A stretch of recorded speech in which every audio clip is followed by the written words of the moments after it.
dengan Loi-nya yang sudah diambil melawan hero-hero yang relatif bisa dibilang tuh range-nya kecil-kecil ya dari tim geng Kapak itu bisa menjadi hero yang punish banget sih. Kalau dari hero-hero RRQ Sena bisa dibilang punish banget hero-hero geng Kapak di sini, apalagi juga dengan Kagura yang mungkin bisa dibilang agak terbuka juga di backline-nya dari seorang Benedetta dan juga seorang Link Jimomo. Iya, aku setuju banget. Tapi aku pengen ngeliat dulu sih performa dari Aether sendiri ya. Karena kita ngeliat juga di game pertama tadi Linknya di ban. Nah di game kedua dikasih lepas ke tangan seorang Aether. Tapi aku suka dari geng Kapak sendiri karena mereka punya early sebenarnya dari Hayabusa dan juga Kaguranya. Jadi semua balik lagi seperti apa. Ini rotasi dan keagresifan nih penting banget buat teman-teman dari geng Kapak. Mereka memang sebenarnya kayak di game pertama itu ada sedikit pressure, tapi ketika mereka dibalikin keadaannya 4 member semua, mereka langsung udah mulai kendor lagi gitu. Jadi semoga di game kedua itu kali ini geng Kapak dengan komposisi early yang benar-benar bisa dimanfaatkan, apalagi ada Grok yang kita tahu Grok ini bisa banget ngerusuh ke arah jungle-nya, semoga lebih agresif lagi tentunya dan membuahkan hasil untuk geng Kapak di game kedua kali ini, Mirko. Yes, betul banget. Tapi langsung saja kita masuk ke Land of Dawn kali ini. Lagi-lagi guys, here we go. RRQ Sena melawan GPX di game yang kedua dengan Violence yang menggunakan cowoknya di arah tengah berhasil untuk mendapatkan pressure-nya. Tapi lagi-lagi sih, seorang Grok ini memang clearing-nya dan early game level 1-nya bisa dibilang salah satu yang paling kuat untuk tanker ya, Gio. Yes, ini dua tank rusuh antara Chow dan juga Grok ya. Memang cukup merepotkan dengan kehadiran mereka berdua sebagai tank utama mereka. Tapi lihat Invisnya udah mendapat inisiasi dari tim RRQ Sena. Hampir bisa ditumbangkan dan masih bisa bertahan. Tapi Hazim melihat di area bawah mencoba untuk mencolong-colong nyawa dari seorang Yami dan juga Violence. Tapi ternyata darah yang sekarat membuat dia harus mundur ke belakang kali ini. Oh wow, iya betul banget. Udah di cancel, sekarang juga di zoning, jadi gak bisa recall, jadi tambah lama lagi dengan Linknya yang dari tadi free farming ini bisa menjadi hal yang fatal banget buat tim GPX ya. Dengan Hayabusa itu harusnya memiliki early game yang mungkin lebih oke lah daripada Link ya. Tapi karena Groknya ini tidak berhasil untuk mendapatkan invade, kelihatannya GPX sekarang yang menjadi struggling di arah early game dengan Violence lagi-lagi. Walaupun udah ada invade, masih coba untuk masuk dengan ada follow up dari seorang Aether. Quad Shadow digunakan oleh seorang Hazim untuk coba kabur. Tapi Orange Buffy sudah diamankan oleh Aether. Sekarang maju menggunakan Tempest of Blade. Menggunakan Divine Sword-nya, Tapi Tempest of Blade-nya masih ada karang untuk mendapatkan turtle yang bakal spawn 5 detik lagi sekarang di sini, Gio. Ya setuju banget Mirko, apalagi kalau kita lihat Aether yang tadi udah mengambil semua objektif dari buff-nya, kali ini mencolong satu. Orange buff ini rugi bandar banget untuk seorang Hazim, bahkan dia masih level 2 berbanding level 5 dan ini nggak baik banget, apalagi turtle yang udah hadir tengah-tengah Land of Dawn. Gak ada perebutan dari geng Kapak dan ini sebenarnya bukan gameplay yang diharapkan oleh geng Kapak karena kita lihat dengan ada Invis yang seharusnya haras ke arah seorang Aether dan itu nggak terjadi. Padahal Invis sebenarnya punya chance yang besar untuk arah situ, tapi lihat di area tengahnya udah ada portal yang dikeluarkan oleh Invis, mencoba untuk mendapatkan 1-2 J di area depan sana dari Violence-nya. Coba untuk bersabar dulu, belum ada Way of Dragon soalnya Mirko. Yes, betul banget. Dan Warlord lagi-lagi menggunakan Loi ini dengan rotation dan dispersion. Oh, wait a minute. Violence menggunakan Jeet Kunduz. Sayang sekali Invis masih punya anti-CC-nya. Langsung bisa kabur begitu saja. Tapi RRQ sudah berhasil untuk mendapatkan lead 1000 gold di menit yang ketiga, Cimomo. Iya, kalau kita ngeliat ya mungkin ini yang dimaksimalkan sama RRQ Sena ketika mereka tahu Hayabusanya itu pasti lagi ngebuff sendirian karena Grok tadi Kaguranya juga di awal kan, tapi kali ini lihat dari Aether sendiri mencoba untuk bermain agresif ke arah Aether. Ini harus berhati-hati juga dari RRQ. Kalau misalnya mereka bisa end game dengan cukup cepat, ini seharusnya gak kasih peluang ya tentunya untuk seorang Aether dan juga Rhea melakukan scaling item di sini, Mirko. Iya, lagi-lagi Loi menggunakan ultinya, diversionnya untuk mendapatkan pressure ke arah Orange Buffet. Tapi GPX Rhea menjadi target sekarang untuk tim RRQ Sena dan ada Weighted Dragon yang ke arah Invis. Langsung ditembakkan begitu saja. First Blood sudah diamankan oleh seorang Warlord, tapi they're going for more. Yami maju ke depan, Aether menggunakan Defiant Sword-nya ke depan, tapi Jay masih bisa kabur menggunakan payungnya di menit yang terakhir di sana. Dengan Aether berhasil lagi-lagi untuk melakukan invade, mendapatkan buff-nya. Hazim berada di posisi 3 level di bawah seorang Aether, Gio. Wow. Padahal tadi udah ada eksekutif luar oleh Taka, tapi kelihatan Hazim kali ini menjadi target operasi dari teman-teman dari RRQ Sena. Ada Violence dan juga Taka, dan ini nggak baik banget lagi dan lagi untuk geng Kapak. Walaupun kalau misalnya kita perhatikan dari hero-hero yang dipick oleh mereka ya, mereka punya Alice, mereka punya Uranus, hero-hero yang cukup kuat di arah late game. Tapi ketika early-nya nggak sebaik ini, bakal sulit juga untuk mendapatkan pundi-pundi item ataupun pundi-pundi gold. Apalagi turtle yang kedua bakal segera diamankan oleh RR Kisena. Sementara itu Invis akan menjadi target dari seorang Violence. Way of Dragon-nya udah keluar, bakal Divisibles juga masih bisa bertahan di area depan sana, dan turtle ya bisa diamankan oleh RR Kisena. Mirko. Yes, 1000 gold itu ya dari tim RRQ Sena dengan mendapatkan turtle 2 di awalnya. RRQ lihat di sini Violence sudah melakukan rotasi ke arah bawah menggunakan Jeet Kundonya. Apakah bakal langsung datang? Tapi ada Hazim yang sudah menunggu di sana. Shunfu digunakan oleh Violence coba untuk mendapatkan kill ke orang Rhea, tapi udah ada Hazim yang melakukan shadow kill ke arah dalam turretnya. Tidak ada damage lagi-lagi. 2 level di bawah seorang Aether. Ini bakal menjadi susah banget buat seorang Hazim untuk mendapatkan temponya di menit yang kelima, karena RRQ dengan Aether yang udah mendapatkan level 2 level lead dan 2 turtle, ini bener-bener bakal susah banget sih buat seorang Hayabusa, Cimomo.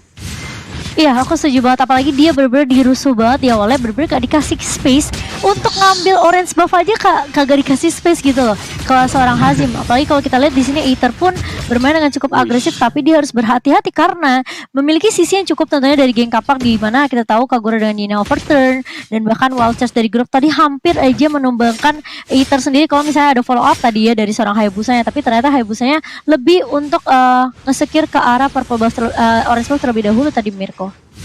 Iya, Rhea sudah melakukan pertahanan minion di sana. Invis menjadi targetnya, langsung coba untuk kabur, tapi ada Yami yang loncat ke depan. Invis masih bisa kabur dengan menggunakan flicker ya, tapi Jay lihat di sana apakah dia bakal menggunakan Yin yang overturn. Ternyata tidak, karena langsung di zoning oleh Violence yang sudah melakukan rotasi flanking di arah belakang. Jay, oh no, ini bisa menjadi bencana. Jay coba untuk clearing wave-nya, tapi udah ada masukan sekarang. Wave Dragon belum digunakan lagi-lagi. Jay menjadi targetnya, langsung diamankan menggunakan execute dari seorang Taka. Tapi sebenarnya sudah digunakan dan Invis bakal ditumbangkan oleh seorang Violence di sini, Gio. Betul sekali, bahkan purple buff kali ini menjadi target untuk RR Kisena, membuat Hayabusa Hazim gak punya purple buff untuk ke depannya, dan seorang assassin tanpa purple buff ini rugi banget. Apalagi stamina yang dimiliki oleh Hazim bakal banyak terkuras, apalagi dengan shadow kill yang udah dikeluarkan hanya untuk clear minion.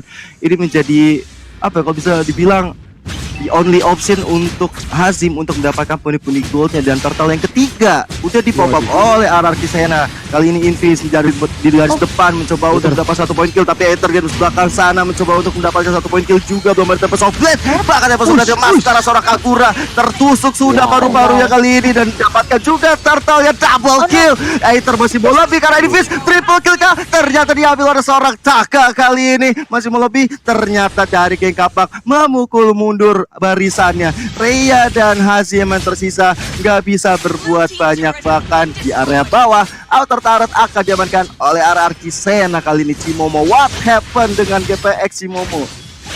Iya, ini menurut aku emang sebenarnya bukan karena GPX nggak bisa step up ya menurut aku, karena memang sebenarnya RRQ-nya yang udah ngontrol dari awal sih, dimana kayak kita tahu Hayabusanya aja itu susah banget kalau misalnya dia mau dapetin buff. Jadi kayak memang sedikit sulit juga dari seorang Hazim di sini. Aduh, hampir aja tuh dari seorang Loi-nya bener-bener agresif banget. Kalau kita lawan Loi, salah satu hal yang perlu diperhatikan itu adalah bush-nya gitu. Jangan sampai kayak bush-nya bisa dibilang kayak nggak dicek. Dan memang sebenarnya dengan adanya Popol Kupa yang di ban tadi ya, sebenarnya di game kedua tadi nggak diambil sama di GPX dari game kedua, ini membuat memang sebenarnya GPX pun mereka mungkin dengan last pick Loi-nya dari RRQ mungkin mereka nggak nyangka gitu loh. Jadi kayak sebenarnya nggak ada juga trap yang bisa dipakai sama teman-teman dari geng kapak untuk ngecek bush-nya. Dan apalagi kita tahu Grok itu udah nggak setanky dulu.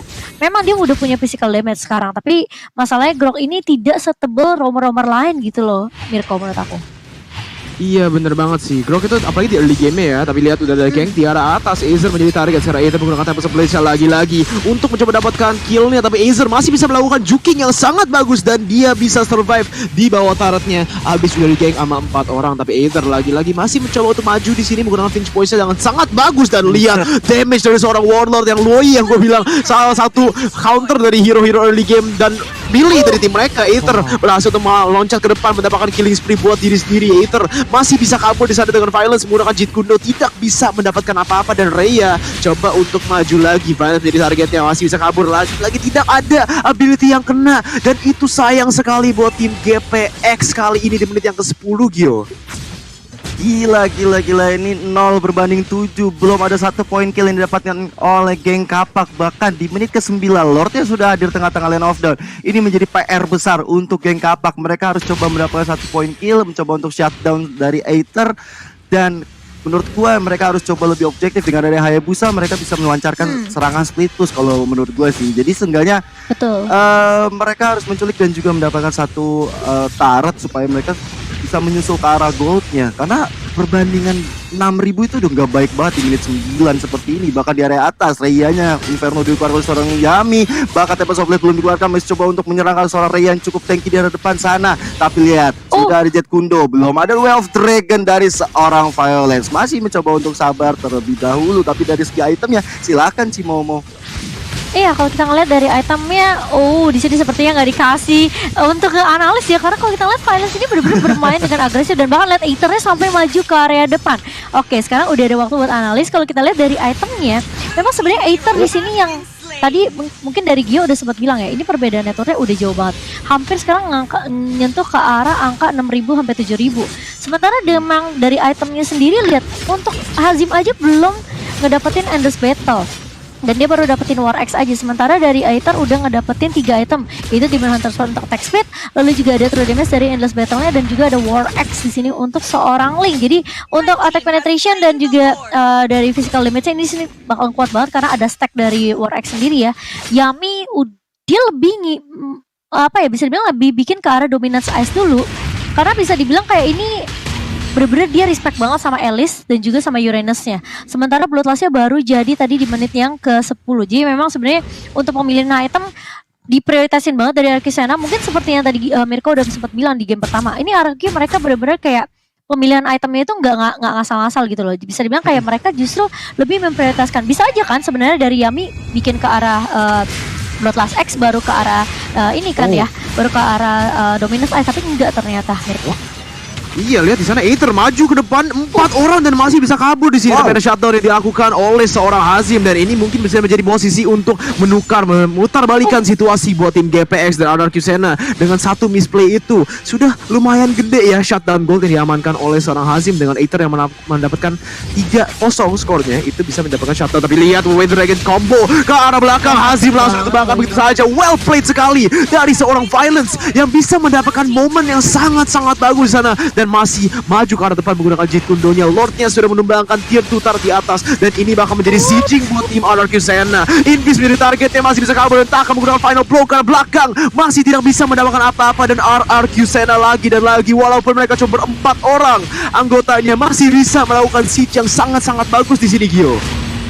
Yes, Lordnya udah bisa ditumbangkan, tapi teman-teman dari GPX gak boleh terlalu overcommit. Mereka sadar dari seorang Aether yang sudah bangkit dari respawnnya bakal menjadi ancaman yang cukup besar bagi geng Kapak itu sendiri. So, ini menurut gua defense yang dilakukan oleh geng Kapak cukup baik. Mereka benar-benar fokus, nggak ada yang ditumbangkan satupun dari mereka. Bakal bisa menculik ke arah Aether dan akhirnya ini yang tadi udah sempat gue bilang bahwa dengan penculikan yang dilakukan ataupun shutdown dilakukan itu adalah target utama mereka dan juga split push nantinya mungkin dilakukan oleh seorang Hazim ketika dia bisa teman-temannya dari geng Kapak mencoba untuk membuat konsentrasi dari arah Kibuyar. Disitulah momentumnya untuk Hazim bisa ke area bawah ataupun ke area atas untuk pelan-pelan mencuri ke arah outer turret yang dimiliki oleh Arcusena kali ini Mirko. Iya betul banget, Arcusena sekarang lagi-lagi mendapatkan posisi yang bagus, mendapatkan lane pressure yang sangat bagus dan udah mencoba untuk melakukan pick off di arah jungle-nya. Sekarang maju ke depan, balance dengan flank yang sangat bagus, langsung ke arah J. Way Dragon digunakan dan Aether langsung melakukan follow up yang sangat-sangat bagus dengan Tempest Blade yang timingnya sangat bagus. Berhasil mendapatkan killing spree tapi di bawah tangan dan GPX melakukan comeback play yang sangat bagus, langsung mendapatkan double kill untuk seorang Hazim. Shadow kill yang digunakan oleh seorang Hazim bener-bener bagus sekali dan Azer pun berhasil mendapatkan shutdown. Yami menjadi target yang terakhir dan wipe out sudah didapatkan oleh tim GPX yang tadinya 10.000 di bawah sekarang sudah menuju ke arah base musuh dengan 20 detik. Apakah GPX bisa melakukan end di dalam game ini Gio?